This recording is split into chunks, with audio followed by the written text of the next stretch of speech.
Welcome to this course. This is Time Management Corporate. It's actually the first of two time management sessions, or two time management courses. I have a few things I want to say before we get into the actual course. One is you need to locate your manuscript. It's on the data disk, the read-only file, or it's in the read-only data file. And locate Time Management Corporate. You can use that manuscript. It will serve as your textbook, your syllabus, your workbook, whatever. You also need to locate the test for Time Management Corporate. It'll be a 50-question multiple choice test, and you can take that test while we're teaching. And then also locate the subject for the essay. There's an essay that is assigned at least 500 words, and so you need to locate that and keep that in mind as you're watching these sessions and following in your manuscript or syllabus. This first session is actually an introduction to this course and the next. It's just an introduction to the entire subject of time management. We'll be doing a time management corporate and then a time management personal. The purpose of this first course, the corporate time management, is to educate you on corporate time management in case you're ever called on to be a consultant or to have to go into a situation where you need to have some information to teach time management on a corporate level, which would include churches and church staffs. That's also considered corporate time management. But we also, not only is it to educate you, but also to qualify you to be able to teach others. Now, this first session is more of an inspirational session, introducing just the general subject of time. And there's some biblical references, but it's not really a biblical presentation. But the Bible has some things to say about time, so we'll include that also, and also some concepts of time for the Bible, from philosophy, education, science, all different realms. But we'll talk about time. So I want to welcome you to this course on corporate time management, and we're going to go into the ins and outs of this subject. But before we do, let's just look at the subject of time in general. As I mentioned, this will be an introduction to this course and the one that follows. So we talk first about what time is. And the story is told of a Russian poet by the name of Samuel Marshak, that when he was first in London before 1914, he didn't know English very well, and he went up to a man in the street and he asked, "Please, what is time?" And the man looked surprised and replied, "But that's a philosophical question. Why ask me?" Centuries ago, St. Augustine pondered over the same question in his Confessions, Quae Tempus, what is time? And then he wrote, "If no one asks me the question, I know. If I must explain it to someone who asks me, I don't know."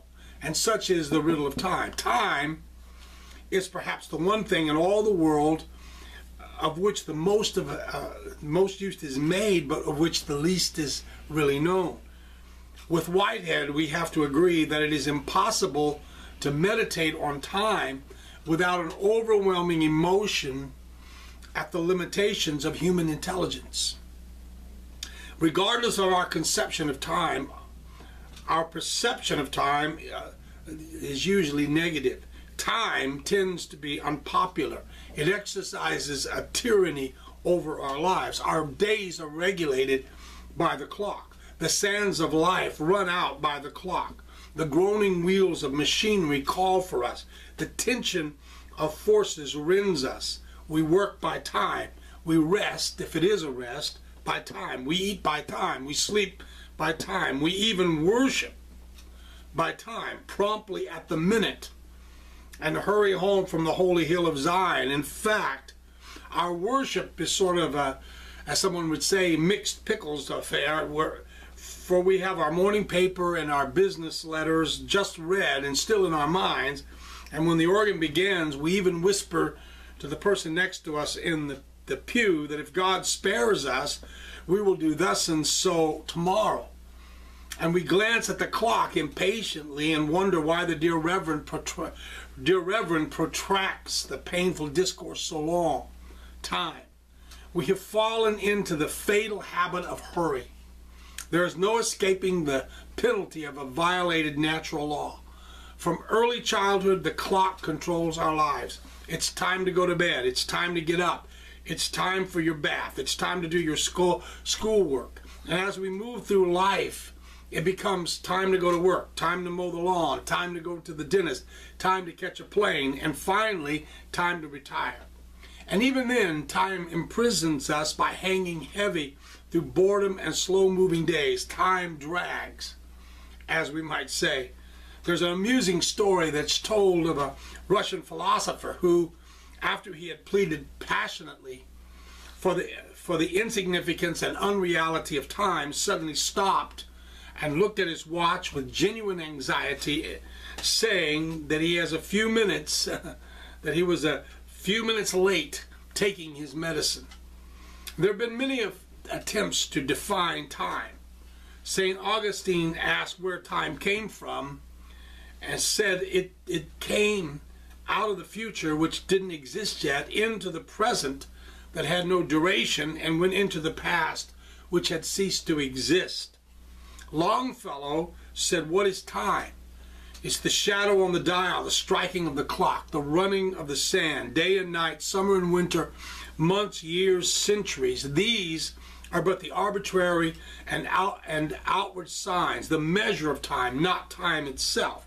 Time is the life of the soul, so said Longfellow. What is time? The scientist tells me that time is a convenient method by which the mind notes certain recurrent motions in space. The philosopher says time is a moment of consciousness between two eternities, the past and the future. The Bible states that one day is with the Lord as 1,000 years, and 1,000 years as one day. Time, that is human history, is a parenthesis. That parenthesis is bounded on the one side by an eternity that stretches into the past, and bounded on the other side by an eternity that stretches into the future. Between these two eternities is a period that is called time. Time is life's business, wherewith some men trade and make a fortune, while others suffer it to go away or waste in extravagance. Time is life's book, out of which some extract wondrous wisdom, while others let it lie unopened and then die like fools. Time is life's tree, from which some gather precious fruit, while others lie down under its shadows and perish with hunger. Time is life's ladder, whereby some raise themselves up to honor, renown, and glory, and some let themselves down into depths of shame and sin. Time is life's bookkeeper, which when opened will show credits or debits as we have lived. Time is life's chance to look backward and see what we have done, to look inward and see what we are, to look forward and see what we ought to be. And then if you're a Christian, looking at Jesus Christ to see who is the perfect man, to see what we can be. Almost everywhere we look, we find attempted definitions that offer no help at all in our quest to manage our time. For example, the Thorndike-Barnhart Dictionary says that time is all the days that have been or ever will be, the past, present, and future, and then goes on to give 19 subordinate definitions, none of which offers even the glimpse of a clue about time. It seems as though everyone is supposed to know what time is, so there's not much mention of what it really does mean. Some books that we would expect to deal with time don't even mention it at all. For instance, the other day I looked through the indexes and tables of contents of the books on management that I have in my library, and I discovered that 14 of them on books on management carried no reference whatever to time. And can you imagine that? 14 books with titles offering to show readers how to be better managements, with no reference pointing to time and how to use it and how to manage it. Perhaps the authors have discovered, as I have also discovered, that time is not easily defined. It's not that time is neglected in literature or in conversation. Much has been written and much has been said about time, but like the weather, it's often viewed as beyond our control. Mark Twain made that famous quote about the weather, and it's equally applicable to time. Everyone talks about it, he said, but nobody ever does anything about it. And when we speak of time, we use phrases that are largely untrue. We say that time will tell when we know that time cannot speak. We say that time flies when we're fully aware of the fact that time never changes its pace of 60 seconds to the minute. We say, I don't have time, when it's perfectly obvious that each human being is endowed with the same amount of time each day. We all have the same size pie, 24 hours a day. Counselor J. Adams said, everything depends on how you slice it. You know, some like to think of time in a philosophical way and so describe it as one of measuring vast distances of space. Others like to be obvious, you know, with a slight touch of mystery. So they speak of time in words like those of T.S. Eliot, time past and time present. He said, are both perhaps present in time future. And then there are those thoughts of time that make us feel guilty, portraying its passing without notice as the source of some kind of self-betrayal or public disloyalty. Thomas Wolfe, the novelist who wrote himself to death before he was 38, once said, I don't know what I had done. I did not know what I had done. I only knew that I had ruinously forgotten time, and by so doing had betrayed my brother men. Of course, there's an authoritative view of time which describes it as the dimension in which things change, or as the element in nature that causes change. Novelist Faith Baldwin, who wrote many life sentimental stories for women, once said that time is a dressmaker specializing in alterations. All of these definitions and ideas about time, however, leave out the fact that time is one of the three elements introduced by God in the creation of the universe. Those three elements are space, matter, and time. And it's mentioned in the first verse of the Bible. Each of them is given equal importance. In the beginning, time, God created the heaven, that's space, and the earth, that's matter. So throughout the other 12 acts of creation, light, skies, water, land, vegetation, sun, moon, stars, fish, fowl, animals, man, time is continuously mentioned as a part of the creative process. And the evening and the morning were the first day. Several times it's mentioned in Genesis 1. God created time for man. If you accept the Bible view, and we're just use as an illustrative thing here today, we would say that God created time for man. He had no other use for it since he dwells in eternity. The importance of time in creation is explained by Nathan R. Wood in his excellent book, The Secret of the Universe, and he points out that it would be impossible to understand time apart from space and matter. Albert Einstein seems to support this when he said that time and space cannot be considered apart from each other, but that they actually depend upon each other. In other words, the very structure of the universe depends upon the three pillars of space, matter, and time. Knowing about this is very important because it shows that we don't set out to manage time per se, but we must think of time as being related to space and matter.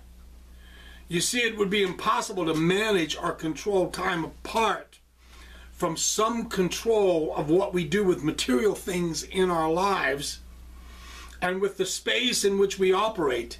Everything we see, hear, or touch is known to us through time. It is through time that we experience life and learn everything that we know.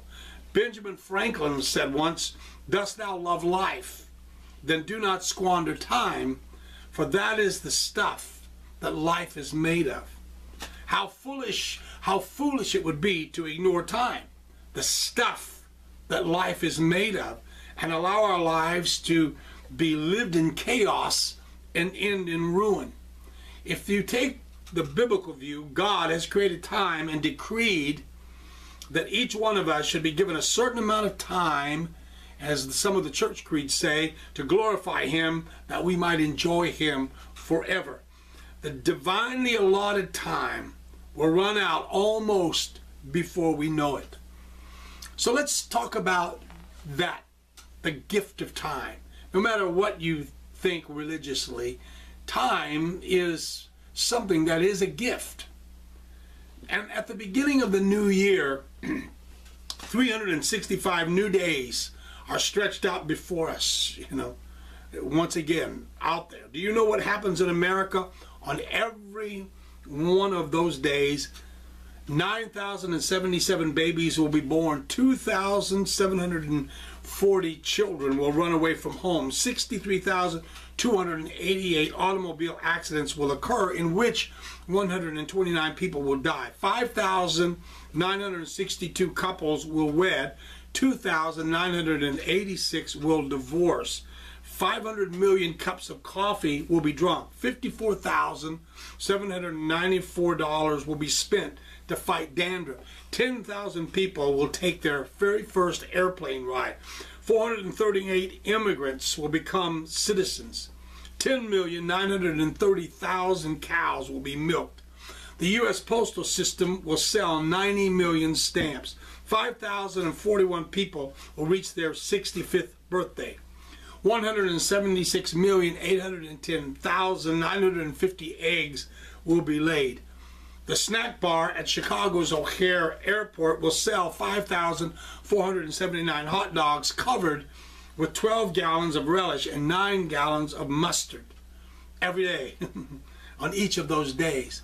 You wake up in the morning and behold, your purse is magically filled with a treasure of 24 hours. It's yours. It's a priceless possession. No one can take it from you. No one receives either more or less than you receive. If you could imagine that there is a bank that credits your account each morning with $86,400, it carries over no balance from day to day. Every evening it deletes whatever part of the balance that you failed to use during that day. Well, what would you do? Well, you would draw out every cent and try to use it.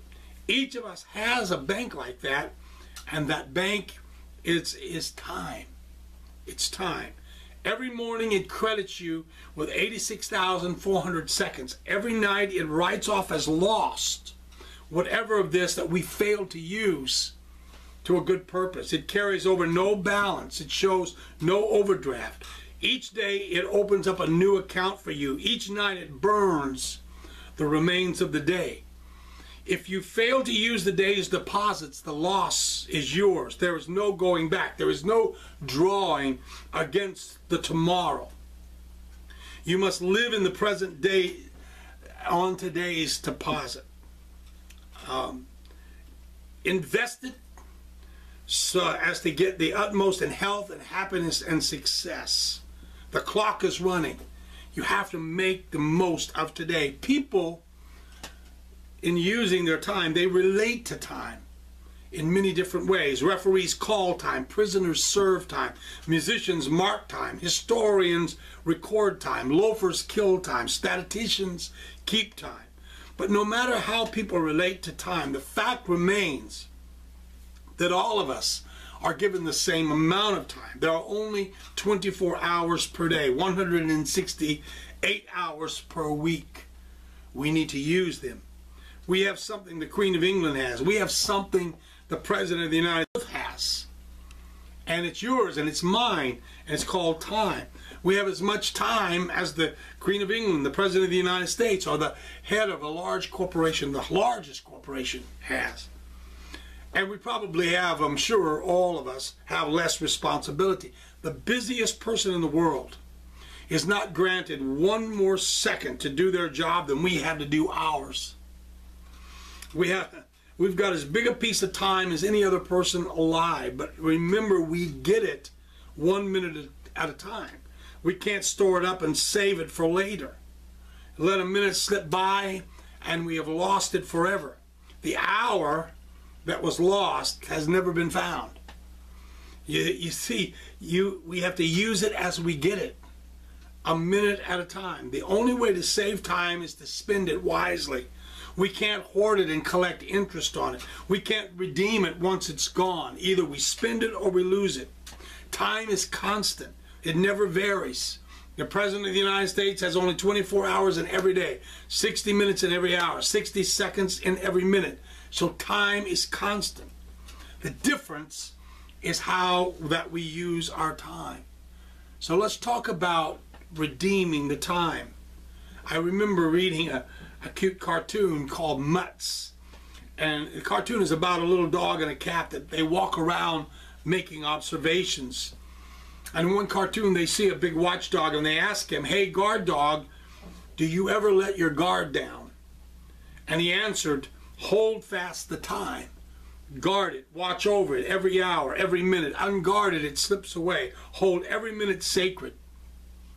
Give each clarity and meaning, each the weight of thine awareness, each its true and due fulfillment." And as the little dog and cat walk away, the dog says to the cat, said, "Man, that's some guard dog." And the cat agrees and says, "Yes, some guard dog." And that is so true. Guard time. You think about the subject of duration of time. It's a very interesting study. Notice the duration of history. If you could put the entire history of man in a 50-year span, here's how it would read. For the first 45 years, nothing significant would happen. 5 years ago, man began to have some form of primitive writing and communication. 2 years ago, Christianity came into being. 5 months ago, the most important invention that the world has ever known, the printing press, came into existence. 20 days ago, Benjamin Franklin proved that lightning and electricity were the same thing. 19 days ago, the telephone was invented. 18 days ago, a couple of high school dropouts invented the airplane. 10 days ago, a radio came into being. 5 days ago, television came into being. 5 minutes ago, jet airplanes came into being. Duration is notoriously difficult to judge. Sometimes whole hours streak past out of our grasp. Then sometimes minutes crawl by so slowly that each passing second announces its presence. Amid the flux of such subjective assessments, I want to offer a few educated estimates. It takes about 1 to 3 minutes to have a dream, 45 seconds for blood to circulate through the body, 2.5 hours to get in an hour's worth of playing time in a pro football game, 4 to 6 months to make Swiss cheese, 1 year to make a piano, 36 hours to read the federal budget, and more than 130 days to grow an artichoke. Average lifespans are shorter than most of us realize. You know, not like the giant redwoods that can last for 1,000 years or more. Most other things go quicker than we would imagine. Here are several examples that illustrate how temporary things really are. Copper plumbing lasts about 20 to 25 years. A cat lasts about 15 years. A facelift about 6 to 10 years. A vitamin lasts about 3 years. Dollar bill about 18 months. Painted line on the road 3 to 4 months. Pro basketball player's shoes about 2 weeks. And a tornado lasts about 10 minutes. But I purposely omitted human beings. Now there are differences of opinion, but most agree that in the day and age which we live, is somewhere, the average is somewhere between 75 and 80 years of age. And it does seem to be creeping upward ever so slightly. Now that might sound encouraging to the young people, but it's pretty discouraging to those that are in their 80s. The simple fact is, nobody knows for sure how long he or she may live. And when we read and believe the warnings in Scripture, there's really very little doubt that life is short, because no matter what you think about the Bible, it did tackle a lot of subjects like this, about duration of life. And James, who his little book in the New Testament, he pulls no punches when he talks about this subject. He writes that you are just a vapor that appears for a little while and then vanishes away. You know, life is a puff of smoke, a cloud of dust. So you could say time is God's gift. How much time is God's secret, but how we use our time is our choice. But what is the duration of a life? What is the duration of a life?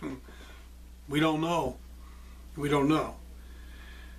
There's a story, though. This is how you look at life. When you've lived some years, this comes home to you as far as time is concerned. And this is what we're talking about. We're trying to deal with this time management because you really need to learn how to manage your time. This is such a precious commodity. Someone has told a story, and I thought it was an incredible story. They said that in the early years of their marriage, in 3 BC, that was before children, he said that they would spend 10 days backpacking in the Sierra Mountains of California. So they covered 100 miles and saw some very beautiful primitive country. He said for 6 days they never saw another human being, and to hike for that long they had to carry a lot of food. In fact, one of the packs starting out weighed 90 pounds. And after the first few miles they agreed that they would eat the heaviest stuff first, and they did. And in fact, they said for the first few days they ate a lot. But part of their load was coffee. And there was no instant coffee for them. Real ground 100% Colombian coffee. And they said that they had tried to save all the weight they could. They even took the labels off of tea bags, but said they didn't skimp when it came to coffee. And of course, if you're not a coffee drinker, you probably say, oh, I have no interest in this story. But if you enjoy a cup of fresh coffee in the morning, I'm going to tell you, the coffee tastes best out of a stainless steel Sierra cup by a crackling fire just as the sun is coming up across snow-capped mountains. But anyway, we're digressing in this story. We go to the point here. They said that during the first few days of their trip, they scooped out the coffee with generous heaping spoonfuls. Some mornings they would make a second pot if it was a small pot, and they would enjoy that clear mountain air as they packed up to go on to the next location. If there was coffee left, they would just throw it away. But by the 4th day of the trip, they realized that at the rate of consumption that they were going to run out of coffee before the trip was completed, so that they began to ration their supply. By the 7th day, they also carefully measured out the dwindling coffee supply.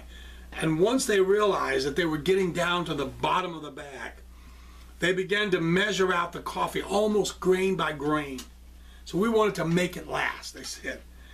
And in a similar way, as years begin to pile up, this is how we use up our life. When we're young, we have time to squander. We don't mind wasting our days. We don't really learn the things we should learn about time management. It just seems like we're always going to be here. But we live as if we're never going to run out of time. But time, after all, that's what life is made of. And as we began to see the years tick off, and you see the end of the trip approaching, we learn not to be so casual with our days. And everything we've learned for training comes into play. If you've learned to manage time, it all comes into play. Because you can't go back and manage time that's past. So it's always a sobering thought when we first realize that we have fewer days ahead than what has already been used up. And you begin to see the value of time. To realize the value of 1 year, just ask a student who failed a grade. To realize the value of 1 month, ask a mother who gave birth to a premature baby. To realize the value of 1 week, ask the editor of a weekly newspaper. To realize the value of 1 hour, ask the loved ones who are waiting to meet. To realize the value of 1 minute, ask the person who missed the plane. To realize the value of 1 second, ask the person who just narrowly avoided an accident. To realize the value of 1 millisecond, ask the person who won a silver medal in the Olympics. Treasure every moment you have, and remember that time waits for no one. Yesterday is history, tomorrow is mystery, today is a gift. That's why it's called the present. Now, God reminds us, and here again, if you're not religious, you know, that's fine, but you can just think of the Bible as a very good book of literature. And one quotation, Psalm 90 and 10, that God tells us, or the Bible tells us, that we can expect 70 years or maybe even 80 if we're healthy. As my days rush past, I feel a new sense of the spirit in which the psalmist David penned. Very wise. He said, teach us to wisely use all the days we have left. May we gain a heart of wisdom, and may we joyfully sing and be cheerful in all the days we have left. Psalm 90, verses 12 and verse 14. Paul said this. He said, be careful how you use your life. Don't be foolish, making the best of every opportunity. Ephesians 5, 15 and 16.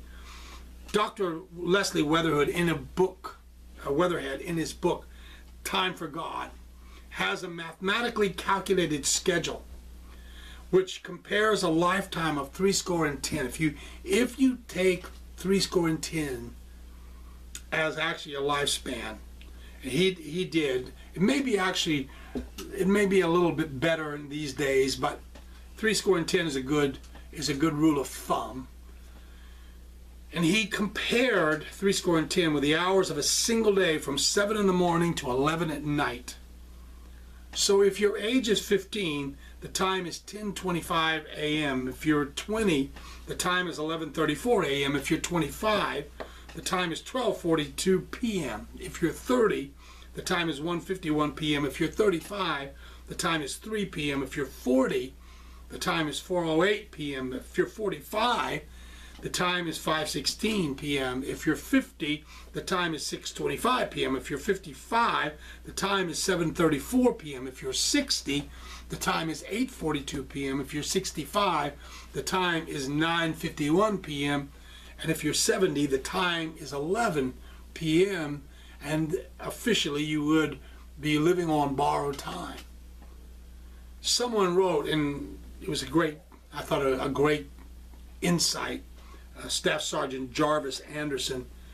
He wrote, the query comes, how long is life? 70, the good book reads, is time enough for men to write the record of his life and deeds? 70, how fast they fly. 70, they're almost gone. And I, who dreamed of castles high, have only laid the cornerstone. You can just listen, you know, like the old-timey clocks used to tick. Listen for a moment to the ticking of that clock. It is the beating pulse of eternity. It is the footstep of death pursuing you and me. Each time the clock ticks, death's footsteps are falling on the ground close behind us. You know, and we never know which tick is going to be the last tick. You know, someone said that this is the age of the half-read page and the quick hash and the mad dash and the bright night with the nerves tight and the plane hop and the brief stop and the lamp tan and in the short span and the big shot with a good spot and the brain strain and the heart pain And the cat naps till the spring snaps and the fun's done. Then comes taps. It's so true. While each age has its own compensations, there is nothing so pathetic as to see a strong man or a vibrant woman subdued by the passing of time. In his book, The Seasons of Life, Paul Tournier says the further on we go, the more we see time as a diminishing capital. Someone said, we are so soon done for, it makes us ask what we were begun for. How easy it is to fall into the lament of our pessimistic friend who wondered what he was begun for because his life was so short. One of the psalmists had a similar experience. He looked to the Lord in prayer and he cried, "Remember how short my time is. Wherefore hast thou made all men in vain?" There are some, of course, who never really think of the value of their time, seemingly unconscious that death is just around the corner. They set out deliberately to waste as much of their time as they possibly can. James Henley Thornwell, noted American theologian of the 19th century, obtained a lesson in this truth during a sea voyage that he took to restore his health. And in his journal of May 30th, 1841, he wrote, "I was much struck with the various efforts of my fellow passengers to while away the time. Though they would have shuddered at the thought of death, they evidently had more time than they knew what to do with. They tried cards and dice and chess. They would walk and yawn and smoke and lull and, after all, sigh out in awful moans under the intolerable burden of too much time. On a dying bed, those wasted hours," he went on to say, "would be like fiends from hell to torture and harass the burdened soul. How important is the caution of the apostle to redeem the time." Mark the word redeem. He uses the word redeem. To redeem is to rescue, to relieve, to liberate from bondage. Does our modern idea of saving time, does it do this? Or does it lay a fresh burden on us? It implies scarcity. It teaches that time must be purchased. But who, until a dying hour, now finds time scarce or feels constrained to buy it? Perhaps it's because that men know that life must end, that they have to seek to fill up their time with what they call pleasures. Could it be that they do so to force themselves to forget the obvious fact of inevitable death? The preacher of the book of Ecclesiastes put it this way, and we know he was the wise man Solomon, and he was talking to young people, and he said in Ecclesiastes 9:5, "For the living know that they shall die, but the dead know not anything. Neither have they any more a reward, for the memory of them is forgotten." Though time moves at the same pace of 60 seconds to the minute, as we get older, it just seems like that it moves faster and faster. And we stand at the threshold of a new year and we say, where did that past year go? It just seemed like we had a New Year's yesterday, and now it's New Year's again. We often feel like the woman who said, "Tain't like there was time anymore like there used to be. Even with all these fancy new clocks, time is mighty scarce." Those of us who believe the Bible to be the last court of appeal on any subject it mentions are convinced that time is not only scarce and that each person is shortly going to use up his or her allotment of that time on this earth, but time itself is going to disappear forever. And if you read Revelation chapter 10, it says, verse 5 and 6, "And the angel which I saw stand upon the sea and upon the earth," John wrote, lifted up his hand to heaven and sware by him that liveth forever and ever, that there should be time no longer. But we have to contend with it while we're here on this earth. Some argue that such a view of life is too serious and that it takes all the joy out of living to look at it that way. Some even argue that life is too short to be bothered with such deep subjects as death and immortality. George Bernard Shaw said one time, "We don't live long enough to take life seriously."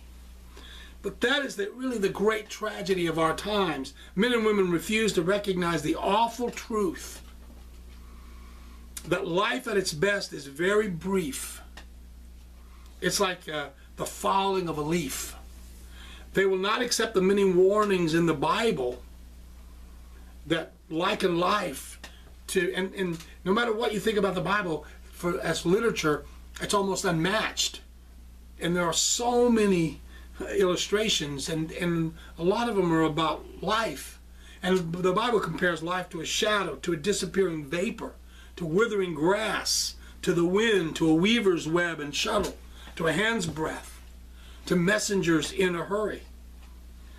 And along with the understanding that death is really not far off, we should learn to accept the life we receive. We cannot change it. And to worry about it is to waste time that could be used for far more profitable undertakings. It's time to see that this is the life in which the work of this life is to be done. This is what we came here for. Even if it isn't what we think it ought to be, this is it. Whether we're thrilled or disappointed, whether we're busy or bored, this is life. And it's passing. What are we waiting for? You know, Reverend R.E. Neighbor, who kind of wrote the godly or the Christian view of this, he said, time is God's gift to mortal man. It is that fleeting little span between our birth and heaven's door, where we begin God's evermore when time is o'er. How then should we our time employ? In service or in passing joy? Can we afford to throw away and squander time in passing play, O men of clay? But someone else, I think, captured this whole concept, maybe from a different angle, and wrote, "All I meant to do. Said yesterday to tomorrow, when I was young like you, I too was fond of boasting of all I meant to do. But while I fell a-dreaming along the pleasant way, before I scarcely knew it, I found I was today. And as today's so quickly my little course was run, I had not time to finish one half the things begun. Would I could try it over, but I can ne'er go back. A yesterday forever, I now must be alack. And so, my good tomorrow, if you would make a name that history shall cherish upon the roll of fame, be all prepared and ready your noblest part to play in those few fleeting hours when you shall be today." Margaret Higgins, a war correspondent, received the much coveted Pulitzer Prize for international reporting for her coverage of the Korean War. And in her article, she refers to many interesting and deep-seated experiences. One is mentioned in an account of the 5th Company of Marines, which originally numbered 18,000 in combat with more than 100,000 Chinese communists. They were vastly outnumbered, 100,000 to 18,000. It was particularly cold. It was 42 degrees below zero. That morning when reporters were standing around, those were the conditions. The weary soldiers were half frozen. They stood by their dirty trucks eating from tin cans, and there was a huge Marine that was eating cold beans with a trench knife. His clothes were stiff as a board. His face was covered with a heavy beard, crusted with mud. And the correspondent asked him, "If I were God and could grant you anything you wished, what would you most like?" And the man stood motionless for a moment, and then he raised his head and replied, "Give me tomorrow." That's quite a reply. There's never enough time, it seems, to do all the things we want to do. Bernard Berenson once said, "I wish I could stand on a busy street corner, hat in hand, and beg people to throw me all of their wasted hours." Waste of wealth is sometimes retrieved. Waste of health is seldom retrieved. Waste of time is never retrieved. If time be of all things, Benjamin Franklin said, if time be of all things most precious, wasting time must be the greatest sin. Since lost time is never found again, and what we call time enough always proves little enough, let us then be up and be doing, and doing to purpose, to the purpose. So by diligence shall we do more with less perplexity. That was well said, you know. Here's some advice. Spend your time, good advice. Spend your time in nothing which you know must be repented of, in nothing on which you might not pray for the blessings of God, in nothing which you could not review with a quiet conscience on your deathbed, in nothing which you might not safely and properly be found doing if death could surprise you in the act. Herman Walk in the Caine Mutiny told about Willie Key, who was aboard a minesweeper when he heard from his doctor father that his doctor father had an incurable disease and he would soon claim his life. In this letter, the father offered his son these bits of advice. There is nothing more precious than time. Wasted hours destroy your life just as surely at the beginning as at the end. A city employee or a former city employee mailed Frank J. O'Brien, city treasurer of Albany, New York, a $100 bill marked money for stolen time. Time. We are stewards of our time as much as we are stewards of our money. We're going to give an account of our moments as well as our words. One of the most terrible thoughts ever devised by man is that which is inherent in the common phrase that this or that occupation is being engaged in as a pastime. Now, in usage, we've dropped the S from the spelling, but it should be P-A-S-S-T-I-M-E. That was what it was originally. You know, the idea is that we must find something to pass the time away. We need to change our thinking that the idea of pastime is really to steal time. That is more true, and in stealing it, we rob ourselves, and if we believe in God, we rob God. Time is the cradle of hope, but the grave of ambition. It's the stern corrector of fools, but the salutary counselor of the wise, bringing all they dread to the one and all they desire to the other. It warns us with a voice that even the sagest discredit too long and the silliest believe too late. Wisdom walks before it, opportunity with it, and repentance walks behind it. He that has made it his friend will have little to fear from his enemies, but he that has made it his enemy will have little hope from his friends. The one sure way to develop a fruitless life is to look upon the time of your life as a destructive power, something that grays your hair, pales your skin, dulls your hearing, dims your eyesight, bends your back, weakens your legs, shortens your breath, and in the end devours your very life. I used to think of time like that, but we need to view time as a gift. If you believe in God, it's a gift from God. If you don't believe in God, it's a gift nonetheless. You just don't acknowledge the giver. But we need to think of time as a gift, not as a destructive force. And when we look at it that way as a gift, then we know how important it is that we manage time. And as we go forward, we're going to be talking about, now this has been more inspirational, this kind of an overview of time in and of itself, to try to bring you to a realization of how important time is, just time in general. But then knowing how important it is so important that we manage our time. What great liberation, what great liberty there comes with time management. So, I appreciate this opportunity to speak to you in this very first session. I hope that these will be kind of like informal things. I'm like the teacher sitting at the desk, and you're in my class sitting out there, and I hope you receive it that way, in an informal way, and I hope that it's enlightening to you. I thank you, and I will see you in the next session.